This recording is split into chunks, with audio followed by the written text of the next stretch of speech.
Hey YouTube, it's Agman here.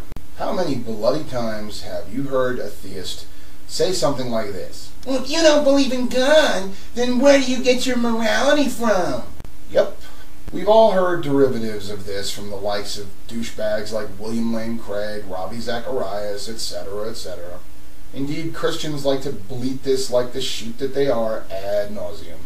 I know this is a tired topic, but bear with me, okay? Now, I've heard some needlessly ornate rebuttals to this. But as most of you know by now, Agman don't go in for all that fancy book learning. I'm a pretty simple guy, and I'm going to give y'all some common sense reasoning here, okay? When asked, where do you get your morality from? I usually give a quick answer from the same place you do, myself. And today, I'm going to prove it to you. Now, my morality, as I said, is from myself. Essentially. It's more complicated than that, but the bottom line is, I assess situations and make moral decisions based on my experience, and I judge something to be immoral or moral. I'm the filter. Now, many theists, especially Christians and Muslims, subscribe to the idea of divine command theory. Now, in a nutshell, divine command theory says that God defines what is moral and immoral. Therefore, if God commands something, it is therefore moral by definition. Now, I'm going to disregard for a moment here that God's existence has yet to be established, and so no one's in a position to say what God has or has not said, at least from a scriptural perspective. But let's just deal with the claim itself. Let me give Mr. Hypothetical Christian a hypothetical scenario. Let's say one day Mr. Hypothetical Christian is in prayer, and as he's praying, all of a sudden, he's blinded by a light, and he hears a booming voice, and it says, "Mr. Christian." Yes, Lord? Is that you speaking to me in an audible voice? Yes, it is. What an honor, Lord! Mr. Christian, there is an old woman named Velma Johnson. She lives at 736 Audubon Street in your hometown. I am commanding you to go and buy her a bouquet of flowers, deliver them to her, and tell them I asked you to do this. I promise you will be blessed. I, the Lord, have spoken. Oh, wow, Lord! I can't believe this. This is incredible. Thank you. So then Mr. Hypothetical Christian goes and does exactly that. He goes and buys a bouquet of flowers and brings them to Mrs. Johnson.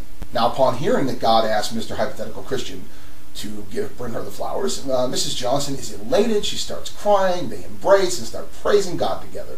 Now, Mr. Christian, granted, you may never have experienced anything like this, but would you say that this is a reasonable scenario I've drawn out here? That if, in fact, you heard that voice, you would do that, right? I suppose so. Yeah, that sounds good. I certainly would be pretty amazing to hear God's voice audibly. I mean, he usually doesn't work that way, but yeah, I mean, that would be wonderful. Sure. What a faith-affirming thing that would be.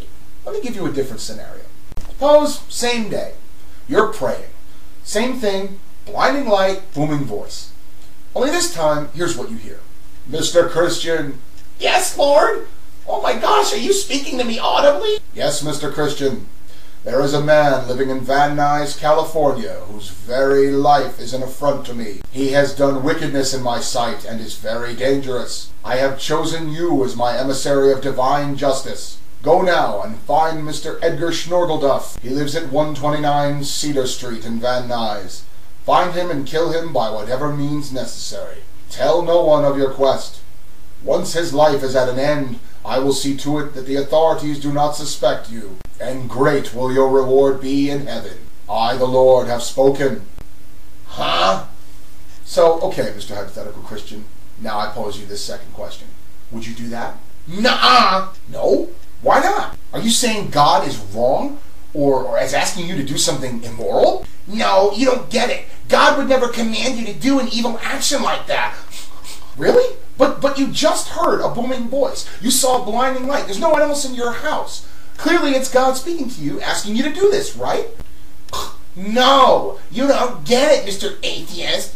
The point is that even if I heard the moving voice and all that, then it wasn't God. It was a demon posing as God because he asked me to commit a wicked action, a crime, murder. What's wrong with you, atheist?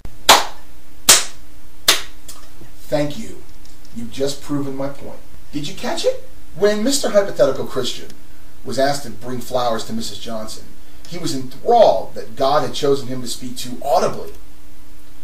He immediately went and did exactly as he was told, brought her the flowers, and it was an incredible faith-affirming event. They were crying, praising God, and so on, right? But when Mr. Hypothetical Christian was asked to go kill Edgar Schnorgelduf, he then does not do what he's asked, and in fact says that the booming voice was not God, but a demon in disguise, because God would never ask him to commit such a crime. Alright, so let's distill this down now. Booming voice says, give flowers to old lady. Good. Must be God. I'm going to do it. Booming voice says, go kill a man. Not good. Must be not God, but a demon in disguise. Not going to do it. Well, Mr. Hypothetical Christian, you just used your own moral faculties to assess a situation and make a moral decision, didn't you? Therefore, I'm correct by saying you and I use the same moral barometers. That's why you are baseless by saying to me that as an atheist, I have no basis for my morality. I have the same fucking basis that you do. And something else I want to add. I don't just make moral decisions based on how I feel on any given day. No.